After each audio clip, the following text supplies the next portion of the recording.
तो इस पर हम आपसे पूछना चाहेंगे प्रोफ़ेसर साहब कि क्या कैज़ुअल्टी रेट्स हैं और आप किस तरह इस जंग को अब आगे जाता हुआ देखें? जी, शुक्रिया। देखिए, मैं यहाँ जो भी सूत्रों के ज़रिए से पता जो कर सका हूँ अभी तक, उससे ये लग रहा है कि जो गंभीर ज़ख्मी हुए हैं, ख़ास तौर पे उर्दुन में, जहाँ कम से कम 3 हवाई अड्डों पे जो ईरान ने ड्रोन और मिसाइल दागे थे, पिछले कई दिनों में, तो वहाँ कई रिहाइशगाह जो है जहाँ अमरीकी फौजी काफ़ी बड़ी तादाद में रहते थे, वो ज़ख्मी हुए हैं और वहाँ से जो मामूली चोट आई थी, वहीं पे उनका इलाज चल रहा है। जो गंभीर रूप में जो घायल हुए थे, वो जर्मनी लेके गया है और कुछ को यहाँ टेक्सास में सैन एंटोनियो, ह्यूस्टन वगैरह अस्पतालों में दाखिल किया गया है बोल के पता चल रहा है। और ये जो आंकड़े हैं, ये छुपा रहे हैं ये। अमेरिका के जो व्हाइट हाउस हैं और डिपार्टमेंट ऑफ वॉर है, वो लोगों को बताना नहीं चाहते कि इतने ज़्यादा जो है मारे गए हैं या गंभीर रूप से जो जिनके हाथ-पाँव के ऊपर काफ़ी ज़्यादा चोट आई है, जो कि ज़िंदगी भर अपाहिज रहेंगे वो। तो उनको छुपाया जा रहा है और पूरी फ़हरिस्त जो नॉर्मली रिलीज़ होती है, वो अभी तक जारी नहीं हुई है हुकूमत की तरफ से। और सेंट्रल कमांड भी जो है इसके ऊपर चुपचाप रहा है, वो कोई आंकड़े अभी तक निकाले नहीं हैं। तो यहाँ एक ग्रुप का ये मानना है जो कुछ डेमोक्रेटिक सेंटर पार्टी के रुकन हैं कि ये ट्रम्प का जंग रोकना पिछले 2-3 दिनों से ये एक कारण है कि ये क्योंकि वो इतनी बड़ी तादाद में जो ज़ख्मी हुए हैं या मारे जाएँगे अल्टीमेटली की वफ़ात होती है, तो ये बहुत बड़ा इश्यू हो जाता है।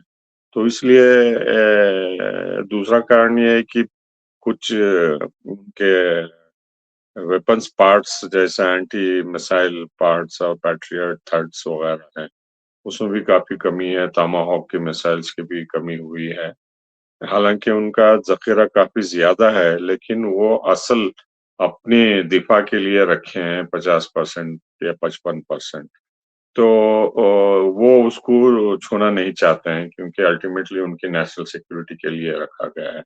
तो ओवरसीज़ ऑपरेशंस के लिए जो भी था वो 90% कहा जा रहा है कि वो ख़त्म हो चुका है और उसको जो है साउथ कोरिया से, जापान से और नाटो अड्डों से भी लाया गया है खाड़ी के देशों में हिफाज़त के लिए।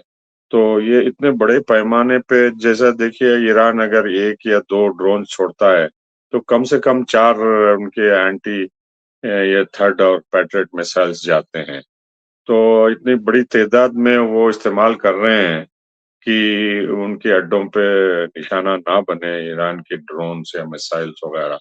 तो वो जल्दी से जो है वो हवा में बर्बाद हो रहे हैं, हालाँकि उनके निशाने को बहुत कम मार गिरा रहे हैं, जिससे जैसे कि हम लोगों को पता है कि इतने बड़े पैमाने पे तबाही हुई है पूरी खाड़ी के देशों में, ओमान को छोड़ के। तो जॉर्डन में सबसे ज़्यादा हुआ है बर्बादी वहाँ, उसके बाद कुवैत में हुआ है। तो ये दोनों चीज़ों को लेके तीसरा मसला जो उभर के निकल रहा है वो ये है कि तेल की कीमतें।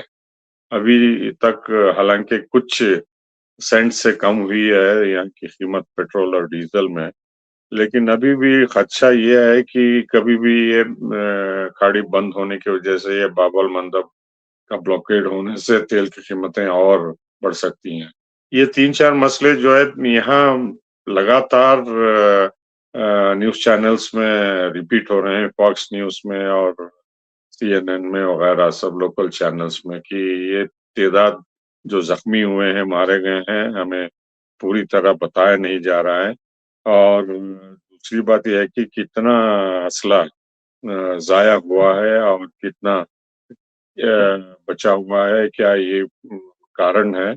और तीसरा जो है ये तेल और पेट्रोल की कीमतें जो नॉर्मल होनी चाहिए उससे काफ़ी ज़्यादा है।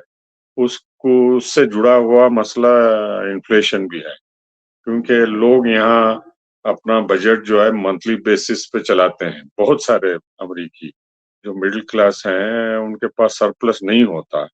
तो अब एक न्यूज़ चैनल के मुताबिक लोग जो है अब 70-75% अमरीकी जो है पिछले 8 महीनों से क्रेडिट कार्ड ज़्यादा इस्तेमाल कर रहे हैं। मतलब जो उनकी आमदनी है, वो काफ़ी नहीं है रोज़मर्रा ज़िंदगी उनकी चीज़ों के लिए। तो क्रेडिट कार्ड का इस्तेमाल जो है काफ़ी बढ़ गया है और जो डिफ़ॉल्ट हो रहा है मंथली पेमेंट जो करना चाहिए उनको, वो 55% हो गया है। मतलब लोग जो इंटरेस्ट होता है क्रेडिट कार्ड के ऊपर जो खर्च करते हैं, उसको भी दे नहीं पा रहे हैं। तो आपको अंदाज़ा होगा कि कितनी आर्थिक मुश्किलात से लोग गुज़र रहे हैं यहाँ। तो क्रेडिट कार्ड पेमेंट हालाँकि काफ़ी बड़े पैमाने पे होता है अमेरिका में, लेकिन जो रोज़मर्रा ज़िंदगी के लिए जैसा सब्ज़ी, फल और चावल, दाल वग़ैरह जो ग्रोसरीज़ होते हैं, जो बोलते हैं यहाँ, उसके लिए जो है पहले इस्तेमाल नहीं करते थे। सिर्फ़ रेस्टोरेंट्स में और ईद-बारात को इस्तेमाल करते थे। तो अब जो है क्रेडिट कार्ड रोज़मर्रा की चीज़ों के लिए भी इस्तेमाल किए जा रहे हैं और डिफ़ॉल्ट का परसेंटेज भी बढ़ रहा है। तो ये काफ़ी नई चीज़ है, तो आप अंदाज़ा लगा सकते हैं कि ये गाड़ी की जंग से और तेल की कीमतें और इन्फ्लेशन से कितना अमरीकी मुतासर हुए हैं और उनका गुस्सा किसकी तरफ है रिपब्लिकन पार्टी के खिलाफ और इज़राइल के खिलाफ और ट्रम्प जो वादा करके आए थे अमन के लिए बरक्स जो है और ये भी आशंकाएं जताई जा रहे हैं कि अब नेतन्याहू आके दोबारा प्रेशर डालेंगे ट्रम्प के ऊपर क्योंकि वो निकल चुके हैं इजराइल से अमेरिका के लिए। कल उनकी मुलाकात होने वाली है। आज सोमवार है, पीर है यहाँ दोपहर और कल उनकी मुलाकात व्हाइट हाउस में होने वाली है। तो ये बताया जा रहा है कि अभी भी जो है इजरायली लॉबी का दबदबा काफ़ी ज़्यादा है और ट्रम्प इस जंग को जल्द से जल्द ख़त्म करना चाहते हैं। लेकिन उनका जो पॉलिटिकल नेतन्याहू का जो पॉलिटिकल एजेंडा है, तो उसको जारी रखने के लिए ये दोबारा दबाव डालेंगे कि एक आखिरी मर्तबा बड़ा हमला ईरान पे किया जाए और जो पिक्स एक्ट्स के न्यूक्लियर प्रोग्राम को है उसको ख़त्म करने के लिए या जो भी यूरेनियम दबा हुआ है पहाड़ों में 3-4 जगह, उसको भी रिट्रीव करने के लिए उसकी भी बात चर्चा अखबारों में, न्यूज़ चैनल्स में हो रही है। लेकिन यहाँ जो रोज़मर्रा ज़िंदगी की मुश्किलात हैं, उस पे काफ़ी ज़्यादा कवरेज हो रहा है।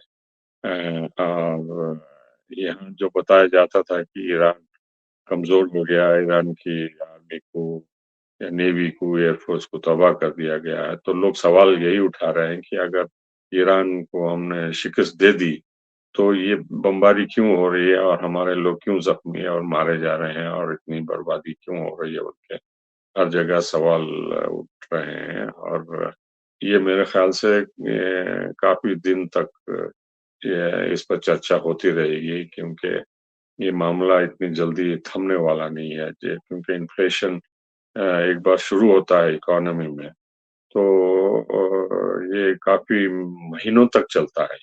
ये जो असर तेल के कीमतों का हुआ है, इससे मईशत पे काफ़ी असर हुआ है, चाहे वो कंस्ट्रक्शन हो और उसके साथ-साथ यहाँ अंदरूनी जो मुश्किलात हैं, जैसा आइस है, जो उनकी सिक्योरिटी एजेंसी है होमलैंड की, तो इमिग्रेंट्स को लेफ्ट एंड राइट जो है पकड़ के थानों में लेके जा रहे हैं, डिपोर्टेशन चल रहे हैं। इससे डर और खौफ पैदा हो गया है। जो लीगल इमिग्रेंट्स हैं वो भी काम पे नहीं आ रहे हैं। तो इससे जो है बहुत सारी चीजें में रुकावट हो गई, जैसा कंस्ट्रक्शन में वर्कर्स नहीं आ रहे हैं जो कि वादा करते हैं। ज्यादातर मैक्सिकन्स और सेंट्रल अमेरिकन से हैं। और दूसरी तरफ घर की साफ सफाई में और जो लोग उन पर निर्भर हैं घर चलाने में, जैसा बूढ़े माँ बाप हैं जिनकी देखभाली करना बुलाया जाता है, या पकाने के लिए और साफ करने के लिए ट्रांसपोर्ट में, तो बहुत सारे शोबों में जो वर्कर्स हैं वो टाइम पे नहीं आ रहे हैं। ये बहुत बड़ा मसला हो गया है इंटरनल इन्फ्लेशन के साथ साथ और पेट्रोल डीजल की कीमतों के खिलाफ। ये इमिग्रेशन का भी बहुत बड़ा मसला हो गया है और लोग परेशान हैं इससे कि अपनी नौकरियों को जा नहीं पा रहे हैं लोग।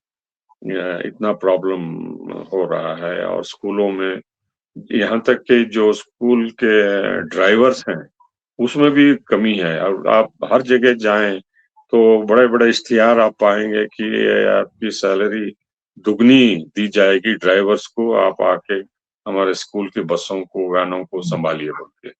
तो ये मैं पहली बार देख रहा हूँ यहाँ कि जो नॉर्मल ड्राइवर को सैलरी दी जाती थी, उससे दुगना-तिगना भी एडवर्टाइज़मेंट इश्तिहार के ज़रिए एडवर्टाइज़ कर रहे हैं। लोग मिल नहीं रहे हैं उनको।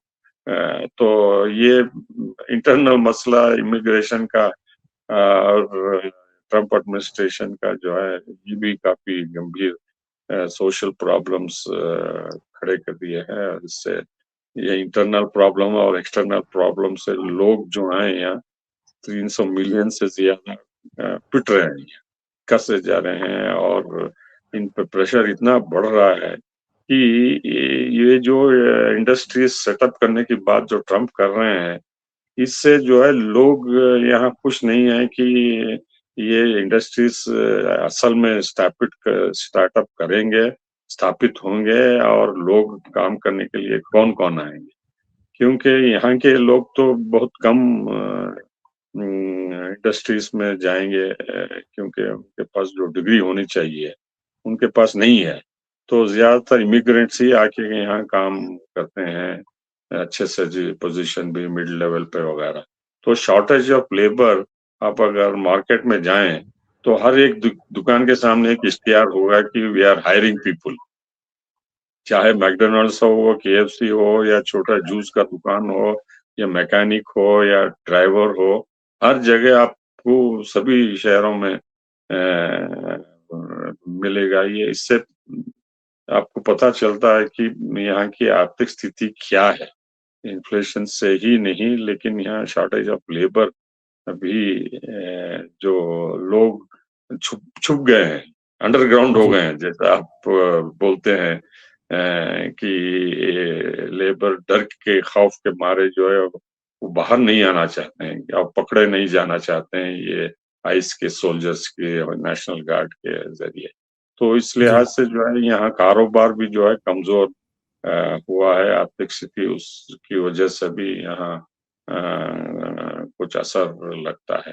तो ये ट्रम्प और लीडर्स जो है समझ नहीं रहे हैं कि मेक अमेरिका ग्रेट उनका जो स्लोगन है, तो ना अंदरूनी हालत बहाल कर रहे हैं, ना जो एक्सटर्नल ईरान और इज़राइल और यूक्रेन वगैरह के जो प्रॉब्लम्स हैं, उसको सुलझा रहे हैं। और वो ट्रम्प को जो है यहाँ निशाना बनाए जा रहे हैं।